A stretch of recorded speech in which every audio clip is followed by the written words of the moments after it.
अस्सलामु अलैकुम वरहमतुल्लाहि वबरकातुहू। मेरे दोस्तों, क्या आप जानते हैं कि वो 3 औरतें कौन सी हैं जिन पर जिना की सज़ा लागू नहीं होती? इन पर जिना का जुर्म साबित भी हो जाए फिर भी इनको सज़ा नहीं दी जाएगी और इन पर शरीयत की तरफ से कोई सज़ाए कानून लागू नहीं होगा। ये 3 औरतें कौन सी औरतें हैं ये भी हम आपको बताएंगे, लेकिन उसके साथ साथ हम आपको ये भी बताएंगे कि जिना की सज़ा क्या है और कुरान और हदीस में इसका क्या हुक्म है। वीडियो बहुत ही प्यारी है, इसीलिए इस वीडियो को स्किप मत कीजिएगा, हम आपको पूरी डिटेल के साथ बताएंगे। दोस्तों, इससे पहले कि आपको इन सब के बारे में बताया जाए, आपसे एक रिक्वेस्ट करते हैं कि चैनल को सब्सक्राइब करते हुए घंटी के बटन को ज़रूर दबा दें। दोस्तों, याद रहे कि इस्लाम इज़्ज़त व अज़मत को सबसे कीमती करार देता है, इसकी हिफाजत को हर चीज़ पर मुक़द्दम रखता है। इसीलिए ज़िना इस्लामी मुआशरे में एक घिनौना और माफ़ी के लायक जुर्म नहीं है। इस्लाम में इसकी सख्त सज़ा मुकर्रर की गई है। याद रहे कि इस्लाम ने इन तमाम रास्तों को बंद कर दिया जो इंसानों को गुनाह की तरफ ले जाने वाले हैं, जैसे बेपर्दगी, बेहयाई और मर्द औरत का मिलना, शराब पीना, जिना करना, गैर मर्दों के सामने बनाव श्रृंगार करना वगैरह वगैरह। मेरे दोस्तों, अल्लाह ताला ने जिना को हराम करार दिया क्योंकि ये एक कबीरा गुनाह है और अल्लाह ताला सूरह बनी इसराइल में फरमाता है कि जिना के करीब ना जाओ क्योंकि वो बेहयाई और बुरा रास्ता है। इस आयत करीमा में जिना से इस अंदाज में रोका गया कि जिना के करीब भी ना जाओ, जिससे मालूम ये होता है कि जिना बहुत ही बुरी चीज़ है।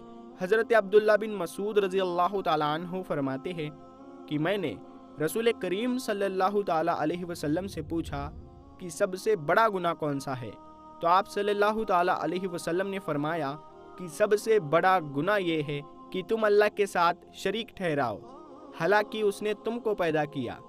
मैंने पूछा कि इसके बाद कौन सा बड़ा गुनाह है? फरमाया कि तुम इस खौफ से अपने बच्चे को कत्ल कर दो कि वो तुम्हारे साथ खाना खाएगा। मैंने पूछा फिर उससे कौन सा बड़ा गुनाह है? तो आप सल्लल्लाहु ताला अलैहि वसल्लम ने फरमाया कि ये कि तुम अपने पड़ोसी की बीवी से जिना करो। दोस्तों, कहते हैं कि इस्लाम से पहले जिना की सज़ा ये थी कि शादीशुदा औरतों को घर के अंदर ताहयात यानी जिंदगी भर कैद कर दिया जाता था और गैर शादीशुदा को डांट डपट की जाती थी और इसका जिक्र कुरान पाक में भी मौजूद है, लेकिन बाद में यह सज़ा रोक दी गई, रद्द कर दी गई और इसके साथ वो सज़ा तय हुई जिसका जिक्र आगे आ रहा है। दोस्तों, अगर देखा जाए तो आजकल इस गुनाह में अक्सर लोग लगे हुए हैं, ख़ास तौर पर उस बाज़ार में जहां औरतें और मर्द जाते हैं। किसका हाथ किसको लग रहा है, कहाँ लग रहा है, कुछ मालूम नहीं होता, चाहे लड़का हो लड़की। और फिर इस गुनाह को करने के बाद अपने दोस्तों को बड़ी शान और बड़ी इज्जत से बताते हैं, यहाँ तक कि उनको भी ऐसा करने का रास्ता दिखा देते हैं। याद रहे कि अगर लड़का या लड़की कोई गुनाह करता है या करती है तो उसका गुनाह उसके माँ बाप को भी होता है, क्योंकि उन्होंने उनकी शादी वक्त पर नहीं की होती, जिस वजह से वो गलत काम करने लगे। और शादी की उम्र होने के बाद भी माँ बाप उनकी शादी ना करे तो अल्लाह नाराज़ होता है और उनके घर वालों के घर की बरकत ख़त्म हो जाती है और उन माँ बाप से क़यामत के दिन अल्लाह रब्बुल इज़्ज़त हिसाब मांगेगा। इस बड़े गुनाह की और भी सख्त सजाएं है, इसीलिए खुद भी इससे बचे और अपने दोस्तों को भी इस गुनाह से बचाए। याद रहे कि अगर आपने खुद की जिनाकारी जैसे गुनाह की बातें अपने किसी दोस्त या सहेली को सुनाई है और उसको सुनकर वो भी ऐसा करे तो उसका गुनाह आप पर भी होगा, क्योंकि आप ही ने उसको ये रास्ता बताया। दोस्तों, ये थी एक छोटी सी गुफ्तगू जिना जैसे बड़े बड़े गुनाहों के बारे में।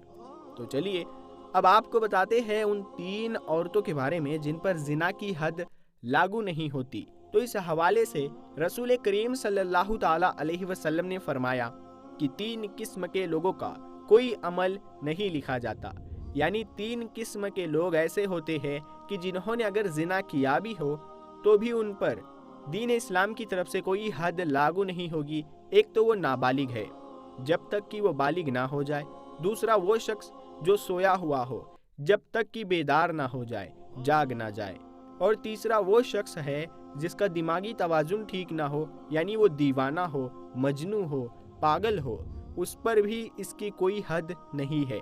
यानी नाबालिग से इन गुनाहों के बारे में नहीं पूछा जाएगा जिनका ताल्लुक अल्लाह के साथ है, और जिन गुनाहों का ताल्लुक बंदों से है जैसे कत्ल, चोरी वगैरह, तो उन गुनाहों के बारे में नाबालिग से भी पूछा जाएगा। हुजूर अक़दस सल्लल्लाहु ताला अलैहि वसल्लम ने फरमाया कि मेरी उम्मत के भूल चूक और जिस काम के लिए वो मजबूर की जाए माफ़ किया गया है। यानी अगर आपसे कोई भूल चूक होती है अल्लाह पाक आपको माफ़ फरमा देगा, या फिर किसी चीज़ पर आपको मजबूर किया गया है तो वो भी अल्लाह पाक आपको माफ़ फरमा देगा। मालूम हुआ कि अगर जिना करने वाला अक्लमंद और बालिग है और उसने जिना अपनी मर्जी से किया हो, जिना करने के लिए उस पर कोई जुल्म और जोर जबरदस्ती ना की गई हो, तो ये सज़ा का मुस्तहिक है। याद रहे, जिना करने पर रजम का तरीका बताया गया है कि ज़मीन में गड्ढा खोदा जाए, उसमें उसको खड़ा करके सीने तक मिट्टी से दबा दिया जाए और फिर पत्थर मारे जाए यहाँ तक कि वो शख्स मर जाए। ये कार्रवाई इमाम और मुसलमानों की एक जमात के सामने की जाए। अल्लाह ताला का फरमान है कि उनकी सज़ा के वक्त मुसलमानों की एक जमात हाजिर होनी चाहिए। रजम के बारे में औरत और मर्द का हुक्म बराबर है, अलबत्ता औरत के कपड़े बांध दिया जाए ताकि वो बेपर्दा ना हो। दोस्तों, याद रहे कि जिना करना कबीरा गुनाह है, तो आप इससे बचें और अपने दोस्तों को भी बचाएं। और इस वीडियो को अपने दोस्तों में ज़रूर शेयर करें, अपने रिश्तेदारों में ज़रूर शेयर करें, ताकि लोगों को गुनाह से बचाया जा सके। मेरे दोस्तों, हम मिलते हैं फिर एक नई वीडियो के साथ में। तब तक के लिए अस्सलाम वालेकुम, अल्लाह हाफिज़।